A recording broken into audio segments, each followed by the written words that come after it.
Ladies and gentlemen, Airmen, welcome to the 373rd Intelligence, Surveillance, and Reconnaissance Group celebration of the 77th anniversary of the founding of modern air power manifested in the United States Air Force.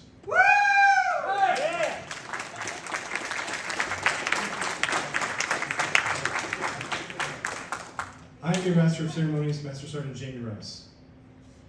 Today we come to reflect upon the proud legacy of the United States Air Force. To help us celebrate, I'd like to recognize our command team, 373rd ISR Group, Colonel Laura Terry, Lieutenant Colonel Lingenfelder. Oh, sorry, I should have said please hold your applause till the end. They're all so great. We want to clap all at once for them. Thank you. Lieutenant Colonel Risden, Lieutenant Colonel Driscoll, and our guest speaker, Chief Master Sergeant Davis. Welcome.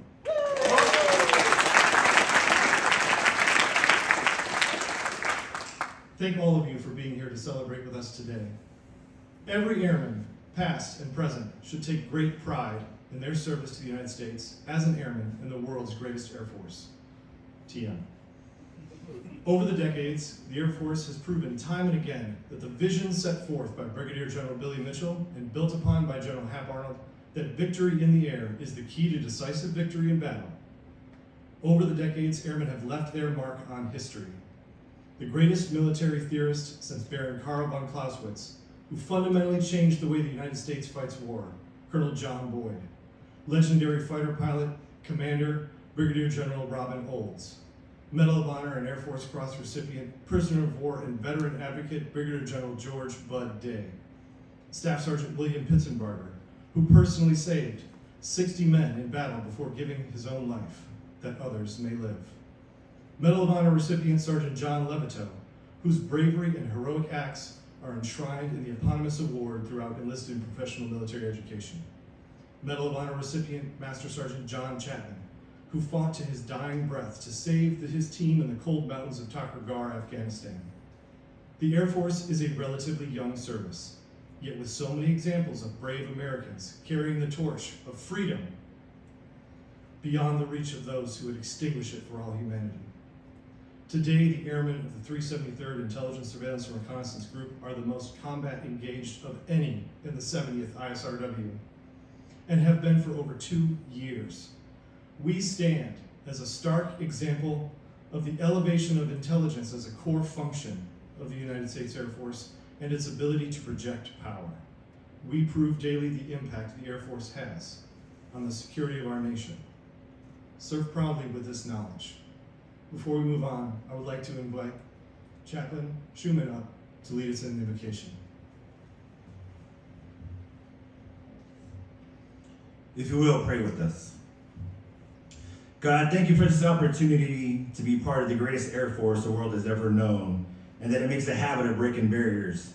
We have broken sound barriers, gender barriers, race barriers, space barriers, communication barriers, cyberspace barriers, and airmen continue to break barriers every day. In our 77 years, we have consistently accomplished things that seem to most impossible. You are the master of the impossible, but for us human beings, it takes incredible drive, determination, intelligence, and most of all, teamwork. Thank you for those who have gone before us and built such an incredible legacy, for each young man and woman who will add to our already rich heritage. I celebrate our 77th anniversary today, but I also celebrate this family that I've grown to love so much over the years. Bless the United States Air Force and all of our airmen and families. Keep us strong and vigilant. Help us continue to break every barrier and overcome every obstacle that stands in our way. Bless our nation and our leaders. Help us to strive for unity and understanding. May we continue to be a beacon of hope for our people everywhere. Bless our Air Force family and keep all of our brothers and sisters around the world safe and secure. In your name we pray, amen. Thank you, Chaplain Schumann. It is my privilege to introduce today's keynote speaker, Chief Master Sergeant Gareth Davis. That's plenty, thank you, I appreciate that. So how's it going, y'all? Good. I have sat through too many of these things where they read some bio information, like none of you are interested in that. Like, let's just be real for a second. Are you okay if I stay down here and don't jump on the mic? Can you hear me okay? Camera, am I good to go? Gosh, what a great day to be an American Airman, huh? This is the Air Force birthday. We're 77 years old, and that was weak, so we can't do that again. It's a great day to be an American Airman. Much better. So 77 years old.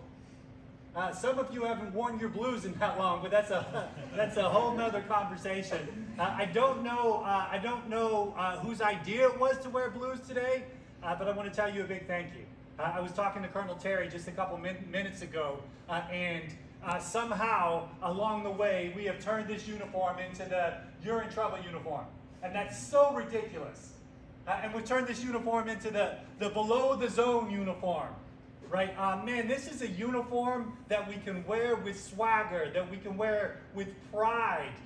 Right, this is the uniform that men and women have worn for years and years before you, and it's up to us to continue to pass along the legacy of what this uniform actually means. So before I go any further, I'd like to recognize someone in here. Sergeant Mullen, come on up. Not to embarrass you. Yeah. Come on.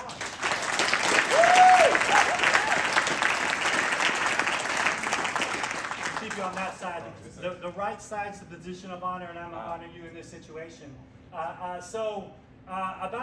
Relax. Please don't do that. He was about to. I'm not giving you a decoration. That's not what I'm doing. Like a couple months ago now, I got this email from a staff sergeant that said, "Hey, I'm trying to host an event.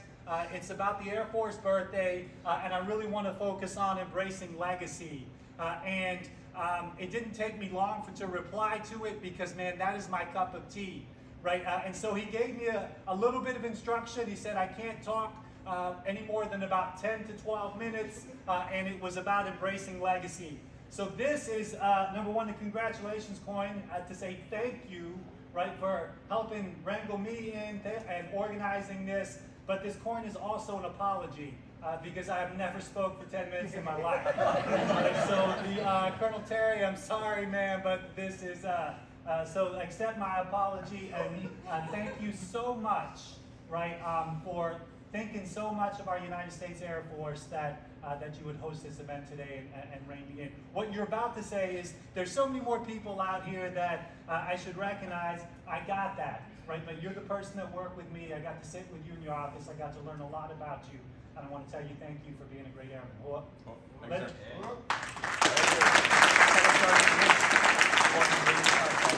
Okay, I told you he would do it. All right, good stuff.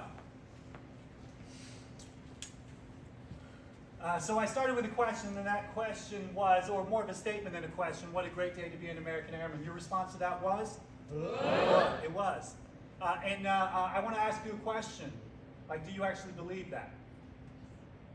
Like, do you actually believe it, or is it because I came in here, I'm tall, and I got you fired up? Right? And I refused to lower the standard for a weak whore when we went through that. Do you actually believe it? That word belief actually means something to me. I'm part of an amazing faith tradition. I'm not here to get into that, but that word belief means something to me, right? And that word belief should mean something to you, right? Do you believe it's a great day to be an American airman? As I started thinking through some comments about what to say here, our Air Force creed came to mind. And the word credo actually in Latin means I believe. This is what I believe. And so anytime that you have said our airman's creed, right, you are professing a statement of belief. You are digging in your heels and you are saying, this is what I believe as a United States Airman. And it's something that's united us since 2007. General Mosley was the chief of staff that actually implemented that. That in 2007, he said, we're going to have a founding doctrine, a founding guidance, and it's going to be our Airman's Creed, developed around the word credo, and this is what I believe as an airman. I'm not going to get you to stand up, do the creed today. Some of you were racking through your minds like, is he going to make me do it? I'm not. Right? But we are going to focus on that word belief because it means something. That this is what I believe as an airman. That I am an American airman. That I'm a warrior. That I've answered my nation's call. believe that? Believe it.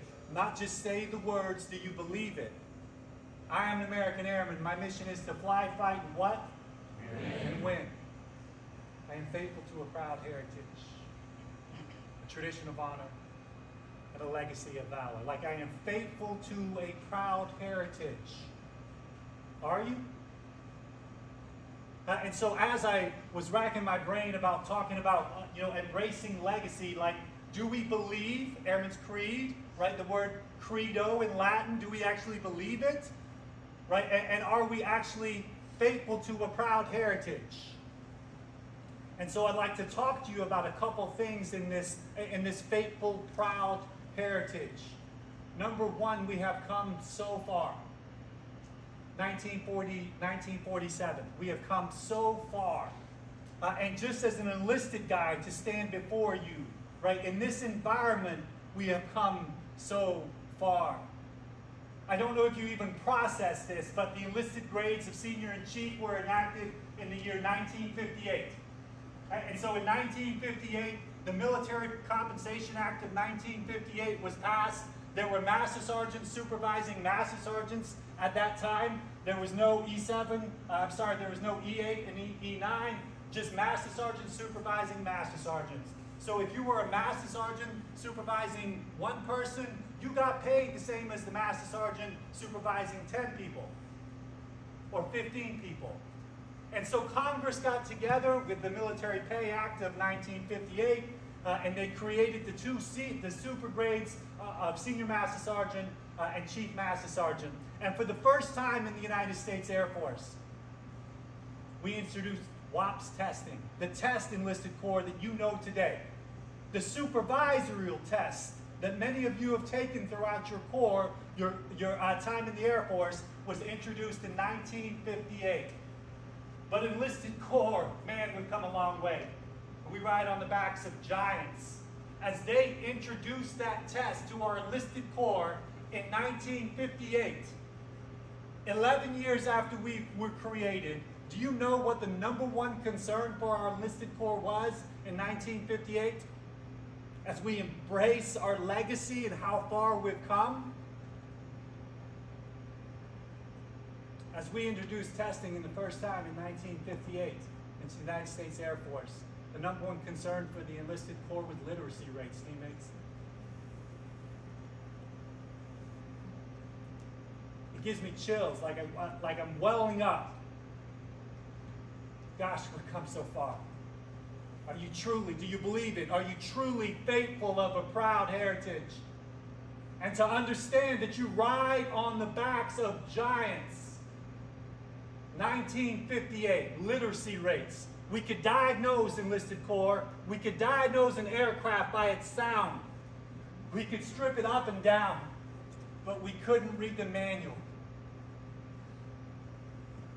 Let me prove this point a little further to you.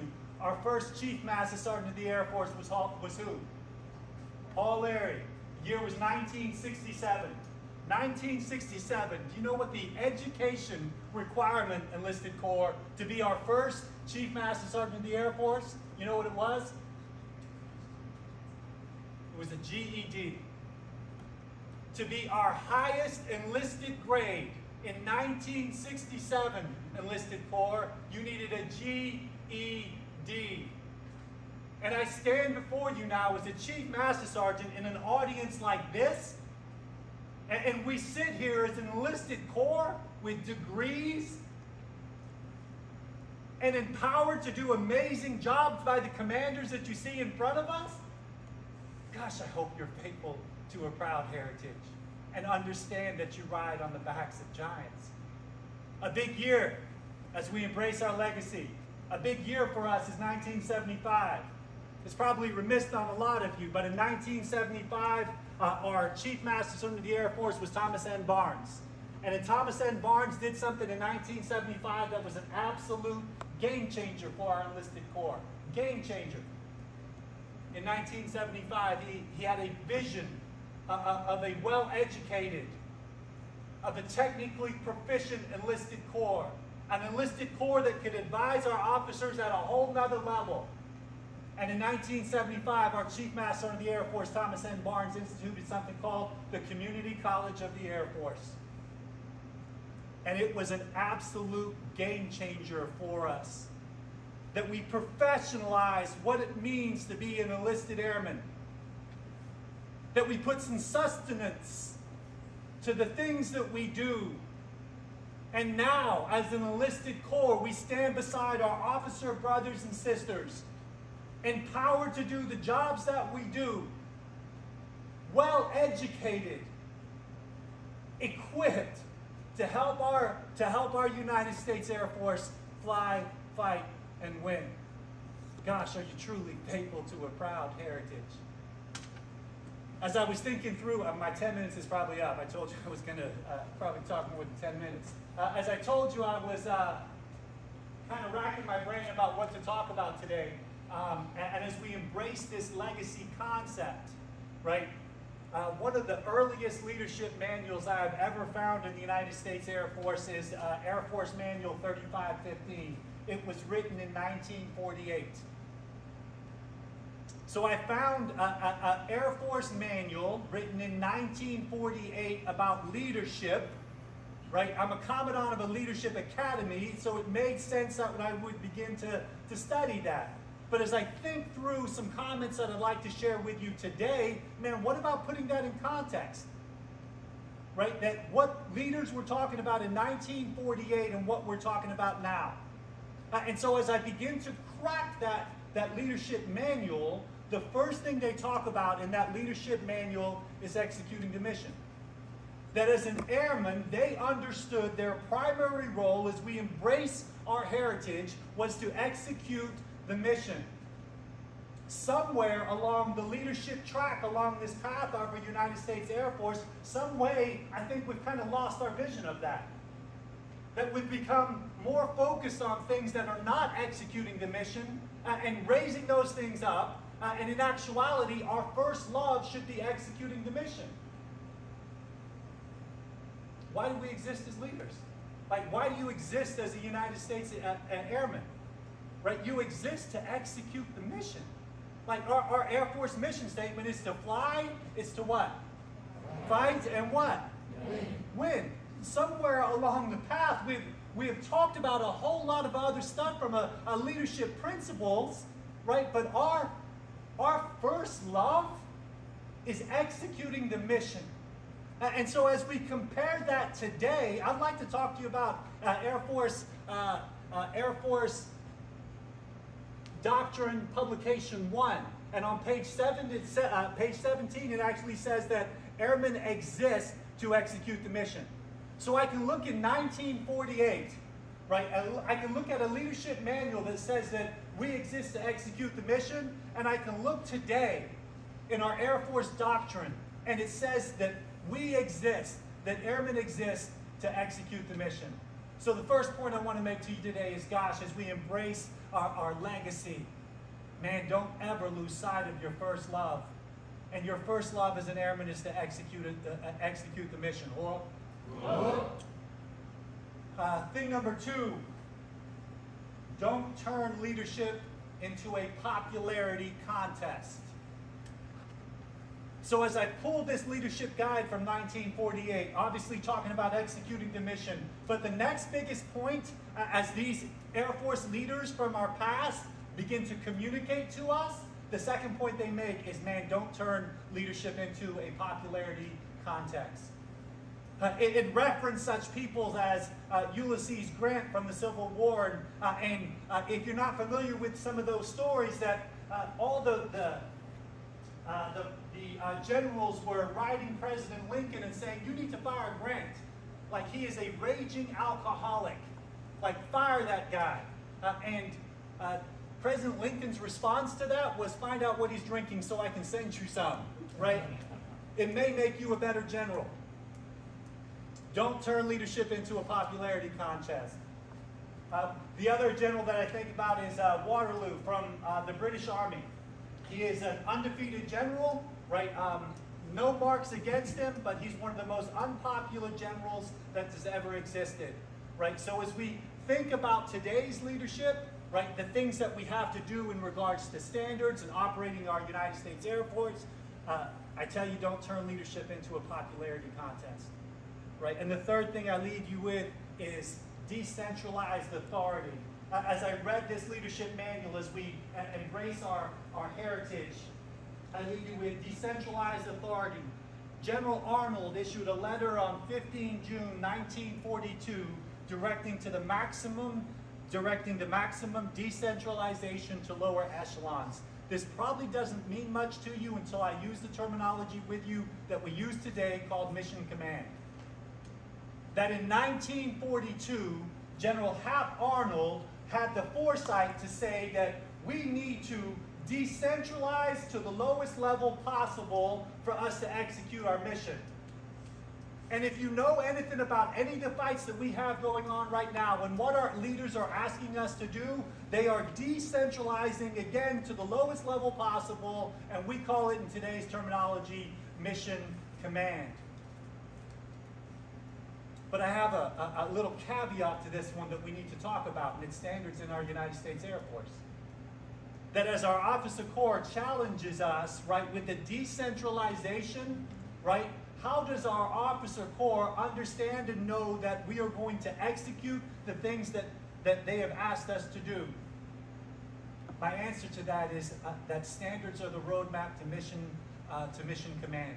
That if we maintain the standards, and standards are not just the uniform items that we wear, standards are all things in regard to how we do our job, the timeliness that we do our job, the accuracy of what we do our job, right? If we can prove that we can maintain those standards, then gosh, we will continue to get the decentralization of authority, that will continue to get mission command. I know I've blown my time, and I know you've probably seen it in my hand here, but as we finish up today's comments, I'd like to show you this. And it's meant something to me here recently, and I hope it means something to you. Anybody identify what this is? Yeah. It's a part of the balloon where our Chinese adversaries, right, are doing the same thing that you are doing every single day. That they're collecting intelligence against us. And I brought this today to symbolize to you, this was part of the one that was shot over Alaska. And I brought it today to symbolize to you the importance of what you do every single day. The importance of you showing up to your jobs every single day, right, and giving us the intel that we need to be able to execute the mission. That we have adversaries out there doing the same thing to us right now as we speak. And that if you continue to show up and do your jobs, right, we will continue to fly, we will continue to fight, we will continue to win.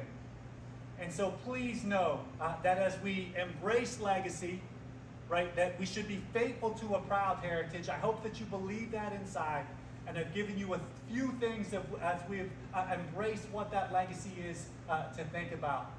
And so gosh, happy birthday to our United States Air Force, and thank you so much for giving me the opportunity to speak today.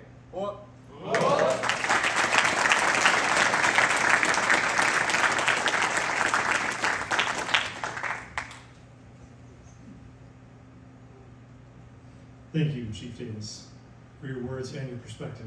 You've given us much to reflect upon.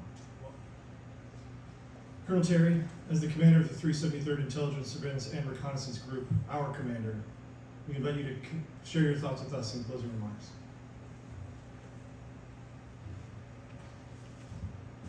All right, team, so the good news is, I can't see Chief over here. Can I do this? I think I can. All right, so when you're warned that you're going to be following Chief Davis, keep it short, keep it sweet, because you are not going to compete with that. And so, firstly, I just have three things. The first one is going to be Chief. Chief, come on up here. So, I could think of nobody better to speak to us on the Air Force birthday. I think both in embracing our legacy, but what you represent in creating our legacy. Quick survey. How many have gone to our PME Center with Chief Davis as the Commandant? Sir, that is just, right, we are just one of 20 different tenant units on this base, and you, sir, are inspiring our generation, and we couldn't be more proud. So a Thank little you bit so much. That from means us. a lot.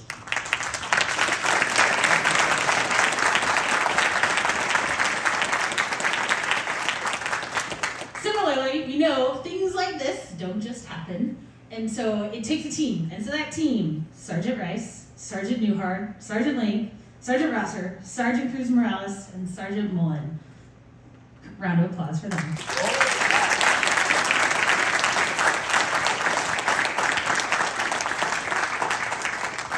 And so to close, it's really thanks to each of us.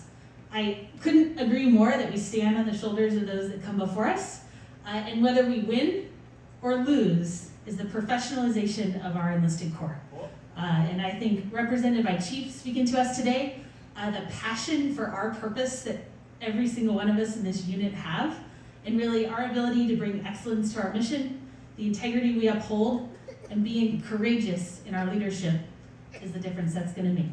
So with that, back to the team, and I think we have some cake.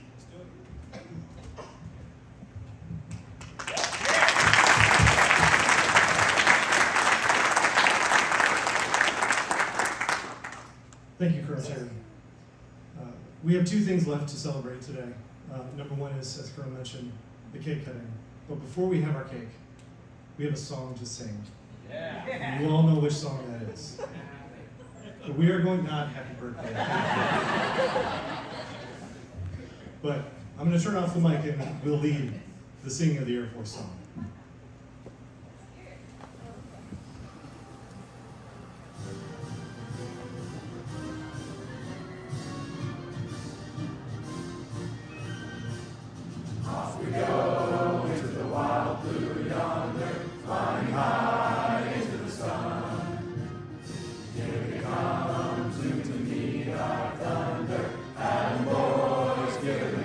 Give her the gun! Down we die, spouting our flames from under, off with one hell of a roar. We live in fame, we'll go down in flames. Hey! Nothing can stop the U.S. Air Force.